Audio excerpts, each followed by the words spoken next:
In the year 700 Roman Emperor Theodosius died. On his deathbed, he divided the empire into two parts.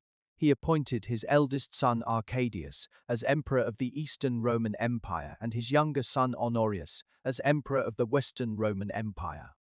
Thus, the Roman Empire officially split into Eastern and Western halves. In 700 AD, the Western Roman Empire fell to the iron hooves of Germanic tribes, marking the end of the Classical era and the beginning of the Middle Ages.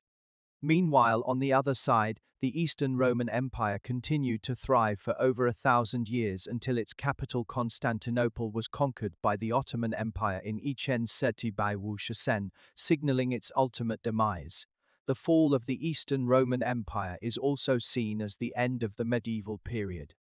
This legendary empire that endured throughout the Middle Ages has quite a story. In the 7th century BC, ancient Greeks sailed across seas and oceans under divine guidance to establish colonies on fertile lands. Byzantius from Megara was one such Greek colonizer, who founded a city at the strait where Europe meets Asia with his own name. This is how Byzantium came about.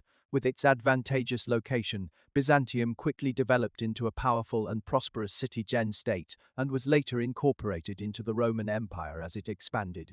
In 770 AD, Emperor Constantine chose Byzantium, which had already existed for 1,000 years, to be the new capital of his empire. After Constantine's death, people began calling this city Constantinople in honor of him. In 700 AD, when the Roman Empire split into Eastern and Western halves, Byzantium officially became the capital of the Eastern Roman Empire. Historians then distinguished between the two empires by referring to the Eastern Roman Empire as the Byzantine Empire. After the division of the Roman Empire, the Western Roman Empire was quickly defeated by Germanic tribes. Although the Byzantine Empire survived tenaciously, it watched helplessly as the West fell to the Germans. The Byzantine emperor wasn't happy at all. In 700 AD, Odoacer, a leader of a Germanic tribe, deposed the last Western Roman emperor and declared himself ruler of Rome. The Byzantine emperor gritted his teeth and endured this humiliation. A few years later, another Germanic tribe, the Ostrogoths, led by Theoderic, overthrew Odoacer's rule to establish their own kingdom in Italy. Again, the Byzantine emperor had no choice but to endure. Although the Ostrogoths managed Italy well, seeing barbarians occupying Roman territory was unbearable for the Byzantine emperor.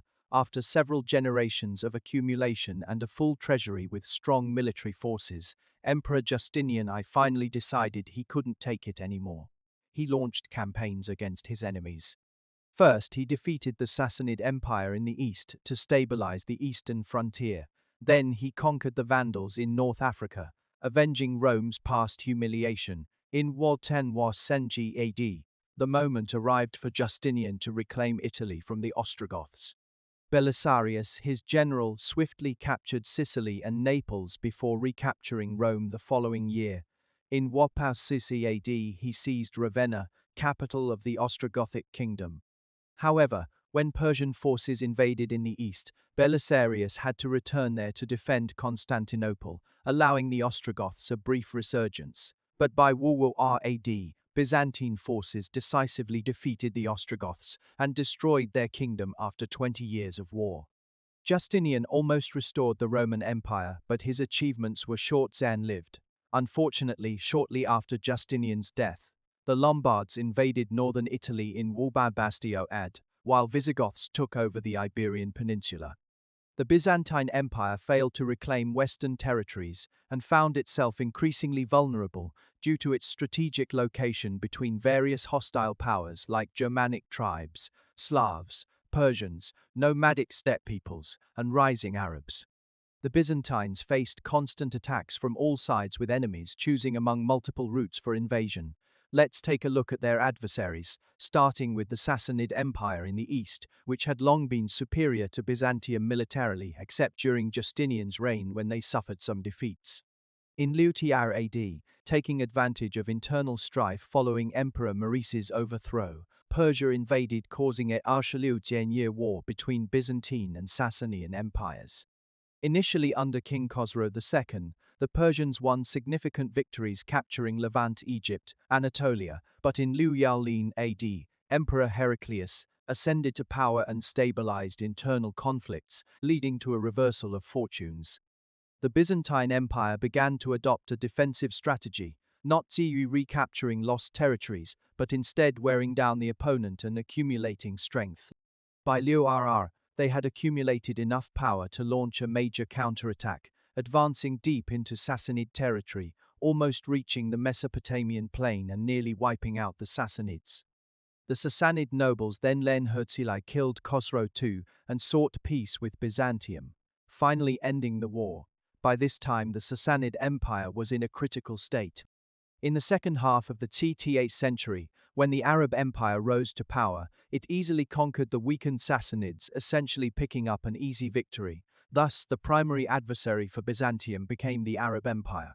Those who have watched my series on the history of the Arab Empire should know that Arabs in the TTH and BaTH centuries were formidable warriors, fighting for their faith with unwavering determination, making them invincible. Meanwhile, Byzantium was still reeling from internal strife and hadn't had time to recover. In Liu Jiuwu, Emperor Tiberius Tefant was deposed due to his tyrannical rule. Over the next Ashur years, 7 emperors came and went, plunging the empire into chaos. Under these circumstances, Arab forces easily occupied vast territories including Egypt and Syria, turning them into Islamic states. However, history doesn't repeat itself but often mirrors past events. In Tiaoti, Emperor Leo III ascended to the throne, ending the Ashur-year turmoil. Under his leadership, Byzantine forces used a lost technology called Greek fire, severely damaging Arab forces and deterring further attacks for years. In Sicily, Byzantium won another significant victory at the Battle of Akronon, again defeating the Arabs. Meanwhile, Charles Martel defeated invading Arab armies in Western Europe. This marked the end of Islamic expansion, preserving Christianity in Europe. Following this, Byzantium reclaimed its former glory, countering Arab invasions to the south, blocking Slavic incursions from the north, and reclaiming southern Italy. In the late Th century and early Th century, Byzantium experienced another peak era while the Arab Empire began a decline in power, eventually being overthrown by Seljuk Turks in the Th century. Logically speaking, Byzantium shouldn't have feared this nomadic group. However, after Basil II's death in Tenling Arshawu, internal strife resumed, depleting imperial strength while the Seljuks seized territory. By Tenling Barsha in Alexius I ascended to the throne, the empire was in dire straits, having lost much land and administrative systems, Binglin Bungque, with military organization nearly non-existent.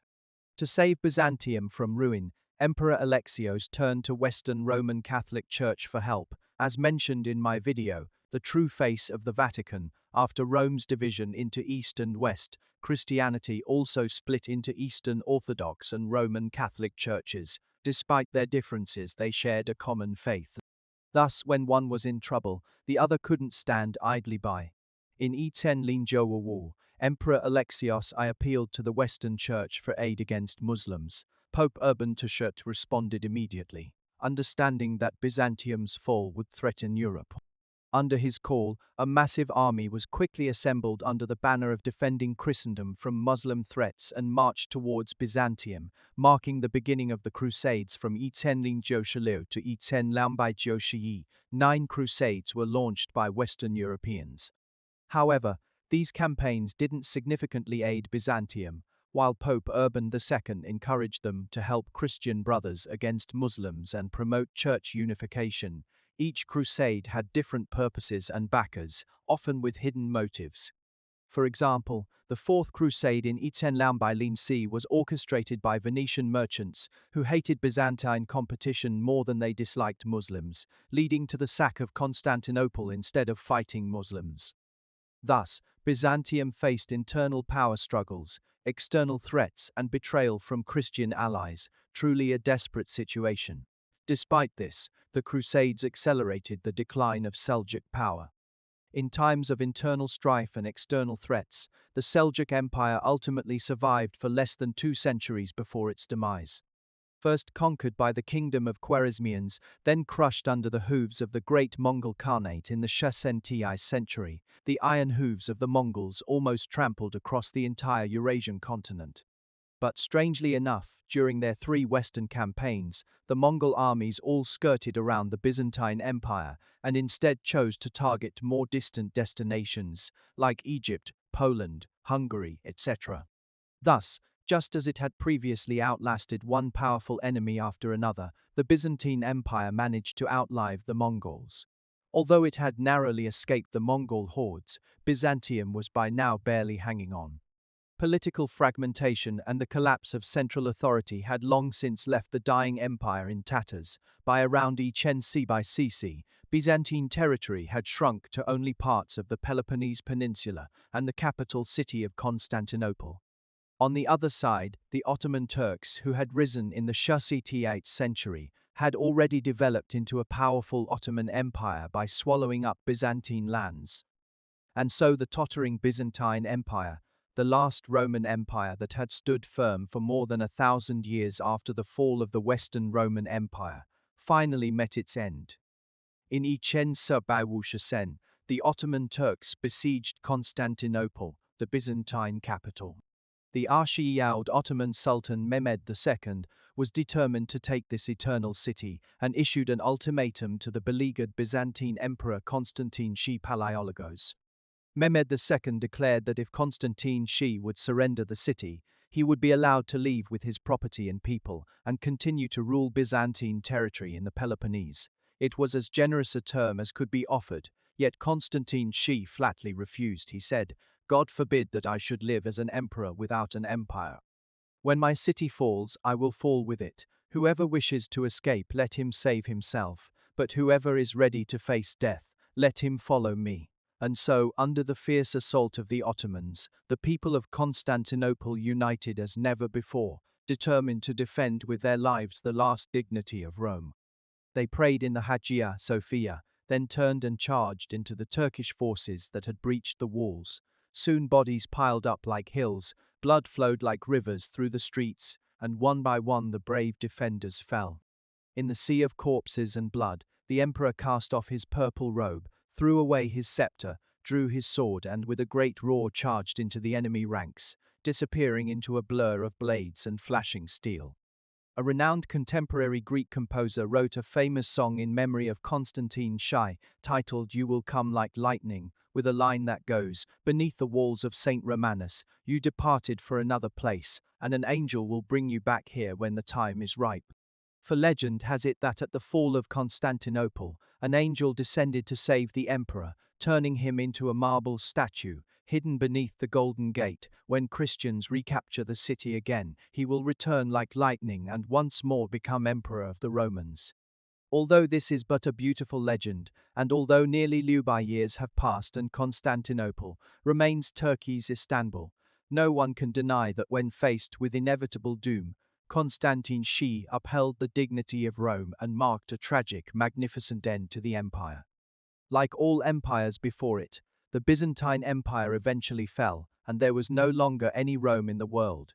Yet though the state of Rome was no more, Rome as a spirit and a culture never vanished. Historians generally mark the fall of the Western Roman Empire in 650 AD as the beginning of the Middle Ages, and the fall of the Eastern Roman Empire in 1000 as its end, because it was precisely after Constantinople's fall in 1000 that large numbers of Byzantine scholars fled to Western Europe, carrying precious classical manuscripts and artworks, allowing Western Europe to once again bask in the light of classical civilization and ultimately kindle the sparks of the Renaissance. And what the Renaissance revived was precisely the civilization of ancient Greece and Rome. The medieval kingdoms of Europe had long fought over the name of Rome, but none could outdo Byzantium. Now that Byzantium had fallen, could not all who longed for Rome claim themselves to be heirs of Rome?